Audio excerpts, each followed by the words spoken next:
Dalam Bapa dan Putra dan Roh Kudus. Amin. Allah Bapa di surga, kami mengucap syukur bahwa kami Kau libatkan dalam tugas perutusan, tugas keselamatan menjadi rasul dan mewartakan kabar gembira kepada sebanyak orang. Bantu kami untuk menyadari panggilan yang luhur dan sangat mulia ini dalam keluarga kami, lingkungan kami, dimanapun kami berada. Terpujilah namamu kini dan sepanjang segala masa. Amin.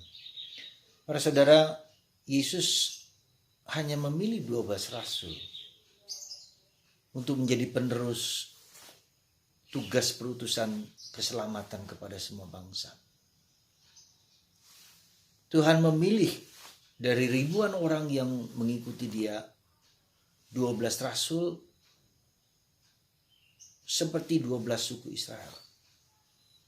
Di sini kita bisa melihat bahwa Yesus mengenal kontinuitas karya keselamatan, bahwa apa yang dia lakukan merupakan kelanjutan dan apa yang telah dilakukan oleh Allah dalam sejarah bangsa Israel, sejarah keselamatan bangsa Israel.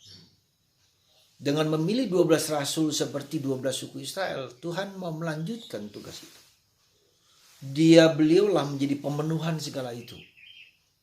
Dan karena itu dia juga memilih ini untuk orang-orang ini, 12 rasul ini meneruskan karya keselamatan itu. Ya. Kalau dulu perjanjian lama berfokus pada Yesus, sang juru selamat, sang penebus, sang pembebas. Dan sang pembebas itu sekarang sudah datang, maka Yesus memilih ke-12 rasul di bawah pimpinan Petrus. Di atas batu karang ini akan kudirikan gerejaku dan tidak ada satu kuasa manapun yang dapat menghancurkannya. Bahkan dalam neraka, kuasa neraka sekalipun. Dan itu sudah terbukti dalam sejarah selama hampir 2000 tahun. Jadi sebelum Yesus sudah ribuan tahun dan sesudah Yesus sampai 2000 tahun, sampai kapan kita tidak tahu. Gereja inilah, gereja Katolik. Kenapa di bawah Petrus? Kenapa Yesus tidak mengatakan kepada Thomas, kepada Yakobus, kepada Yohanes? Tapi kepada Petrus, di atas batu karang ini, Petrus. Dan itulah gereja Katolik, itulah Anda, itulah saya, itu kita semua yang masuk dalam gereja Katolik ini sungguh-sungguh dipanggil untuk mewartakan kabar gembira kepada segala bangsa. Jadi sekali lagi penting sekali kita sadari Tuhan Yesus mendirikan gereja Katolik ini di bawah Petrus. Dan itu kontinu Petrus bersama Paulus dan seterusnya sampai sekarang. Yang merawat, yang memelihara, tapi juga mewartakan kepada segala bangsa. Ini loh kawanan kecil, ini loh kawanan gereja, ini loh umat Allah yang meminta Anda semua untuk menjadi rasul-rasul Kristus. Karena disitulah kebenaran. Kebenaran yang dibawa oleh Yesus di dalam gereja kita. Karena didirikan atas dasar para rasul. Kontinuitas dengan para rasul ini sangat penting bagi kita, bagi orang Katolik. Dan itu menunjukkan orisinilitas, keaslian. Ya, di mana Yesus mengatakan kepada Petrus, apa yang kamu ikat di dunia akan diikat surga.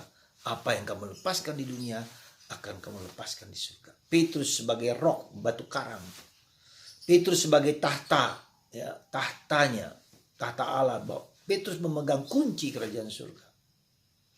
Karena itu maka mari Anda dan saya dan kita semua mewartakan ini kepada segala bangsa. Maka kita harus memahami, mengerti, dan kita juga mendalami ya, ajaran Yesus ini dalam kitab suci, dalam ajaran gereja yang ribuan tahun, yang sudah dalam teruji, tested, dan terpuji jalan ini.